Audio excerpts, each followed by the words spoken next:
The topic is historicity of the crucifixion. This is part 2 of our rebuttal series to the claims made by EFDawah regarding the historicity of the crucifixion.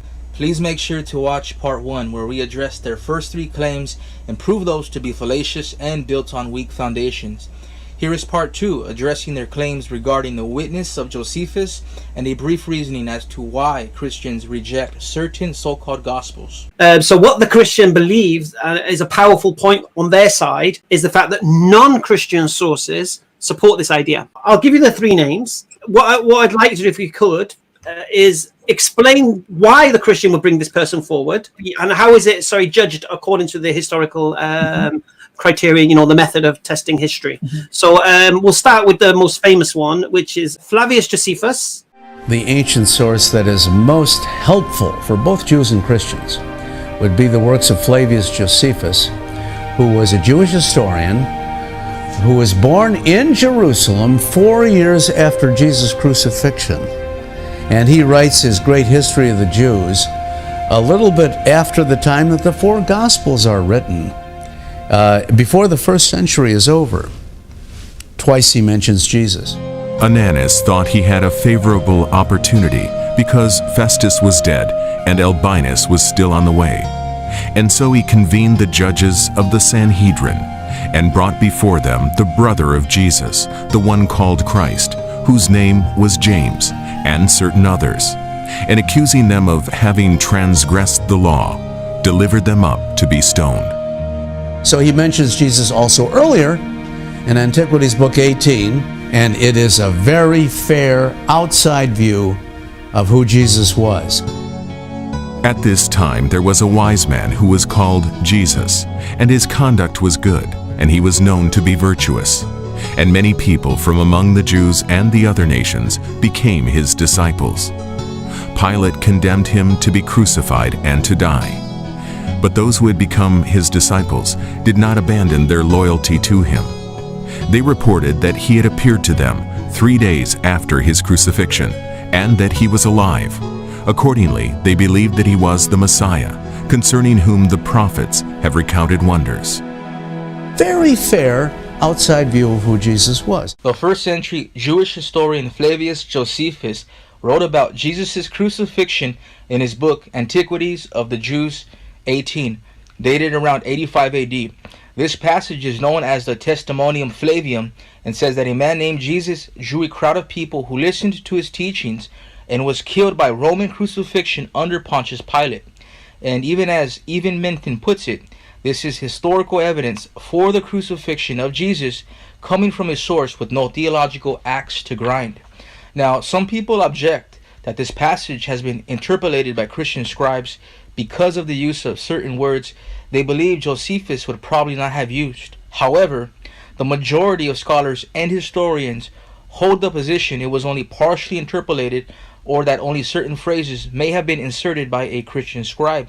But this is not at all problematic because the majority of scholars and historians recognize even when you remove the obvious Christian additions, the passage remains completely coherent. Here is the Testimonium Flavium with the Christian phrases and words removed. Quote, "Now there was about this time Jesus, a wise man, for he was a doer of wonderful works, a teacher of such men as receiving the truth with pleasure. He drew over to him both many of the Jews and many of the Gentiles. And when Pilate, at the suggestion of principal men amongst us, had condemned him to the cross, those that loved him at the first did not forsake him, and the tribe of Christians, so named from him, are not extinct at this day." Unquote. As we can see, the flow of thought isn't bothered at all by the removal of the Christian additions and remains coherent, and it is strong early evidence of the historicity of the crucifixion of Jesus Christ. The crucifixion of Jesus of Nazareth is one of the best attested facts in ancient history. And I speak as an ancient historian. There are certain other things like the murder of Julius Caesar, the destruction of Jerusalem in AD 70, all sorts of other things which actually we know pretty certainly and which no ancient historian denies. The crucifixion itself is one of the best bits of evidence because in the ancient world, the word cross or crucifixion was almost like a swear word. You wouldn't want to say it in polite company or in front of your grandmother because it was so horrible and barbaric and disgusting, and bodies hanging on crosses being eaten by rats and vermin and birds and so on. You just shudder and look away. And yet the Christians made the cross the symbol from the very beginning of their movement, because for them it was the sign of the love of God. Without something like the actual death of Jesus, that cultural shift is impossible to explain. Well, interestingly, at least from the extant or still surviving manuscripts specific to Tacitus and Josephus, those manuscripts only exist after the time of the Prophet sallallahu alaihi wasallam. So it starts around in the 9th century CE. The date of extant or surviving copies of these works has no bearing on the universal recognition that these records come from very early. For example, not only did Eusebius in the 4th century quote portions from Josephus supporting the early existence of his works, but Josephus mentions other biblically relevant occurrences that are not in dispute. He also records facts about Roman emperors and speaks of Caesar Augustus, including his connections with Herod the Great, and also mentions details about Tiberius, Nero, Antoninus Felix, and also mentions Festus's rule after Felix. See Antiquities 20.89. The fact that Festus replaced Felix, according to Josephus, is in perfect agreement with Luke's account in Acts 24:27. These type of accurate details support the works of Josephus and Tacitus as reliable early attestation to the death of Jesus. The first Christian in antiquity, at the ancient time, to actually quote Josephus would have been the church father Eusebius in the 4th century. So even when you had critical people like Lucius and Celsus mocking the Christians for their beliefs, they never actually make the claim that this is a fact in history. It's just something that they mention that Christians believe in. So it's a bit interesting that they appeal to these people when, to be sure, the earliest Christians did not. To be sure, the earliest Christians actually did not appeal to Tacitus or Josephus. There's no reason why Christians would normally quote or mention Josephus or Tacitus' work in regard to the events that took place. The best credible testimony would be that coming from those who walked and talked with Jesus, or those who were students of his apostles. Thus, we would normally expect information regarding the biblical narrative and the crucifixion to be drawn from these people, the early church fathers, and these sources, the writings of the New Testament. Sources like the Muratorian fragment, which dates to the middle of the 2nd century, is a list of an early canon. The Muratorian fragment. This list dates back to about 170 AD, but the list was only discovered in the year 1700 in the Ambrosian Library in Milan by Lodovico Antonio Muratori, who was a historian, priest, and scholar. And the Muratorian fragment is written in Latin. There is consensus amongst scholars that it was translated into Latin and that the original language was Greek, and that it was originally written in about 170 AD. And on the 2nd page, it mentions that Luke was the 3rd book of the Gospel and that the book of John was the 4th, which means these Gospels were already in circulation. Also, from the writings of Irenaeus, Papias, Tertullian, and Clement, we have multiple authors in different regions all telling us the same story. So in light of this, we'd expect early Christians to normally appeal to these sources for information, but that doesn't mean we'd also expect to find some mention of Jesus' death and or crucifixion written by early historians, in which case we do, and this mention of this event is almost anonymous in historical writings. And let's take the claim of Josephus, for example. If Josephus fully and truly believed that Christ was died and resurrected and all these miracles were done in his name, why did he never actually become a Christian? So you have the irony of Christians appealing to this man, saying he knows the crucifixion happened, but this man is also saying, I am not a Christian believer.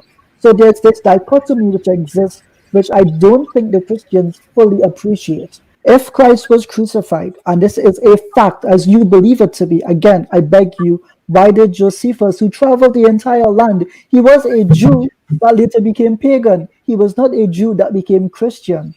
Having studied the works of Josephus, this passage in particular, I'm sure Mr. Ijaz was well aware of this fact, and it's why he was unable to raise a solid negative charge against Josephus. At best, he only raises up a hypothetical question. Well, if he believed Jesus was crucified, then why didn't he become a Christian? This is the best argument they have against Josephus, and it's an extremely weak one, and communicates how desperate Muslims are to find any fault with anyone or any works that testify to the crucifixion. But then again, when you have almost all of history giving a harmonious testimony of the crucifixion versus 40 Arabic words that disagrees with all of history, I guess their desperation is understandable. So we have Josephus testifying to the crucifixion of Jesus Christ, and we have the majority of the body of scholarship affirming the validity of this passage. Now, in regard to Mr. Ijaz's question, Christians don't have to answer it because Josephus does that for him. As we see in his autobiography, End the Jewish War, 3.383 through 398, his switch from Judaism to Romanism was not a free choice without obligation, as Ijaz implies, but it was the result of his desire to live after being defeated by the Romans in Jotapata. It was either surrender or die. So how convenient for Ijaz to leave that part out. So why did he switch sides? Because the Romans were ready to kill him and he did not want to die. And why didn't he become a Christian? Probably because Nero wasn't the nicest person to reign and he did not want to die.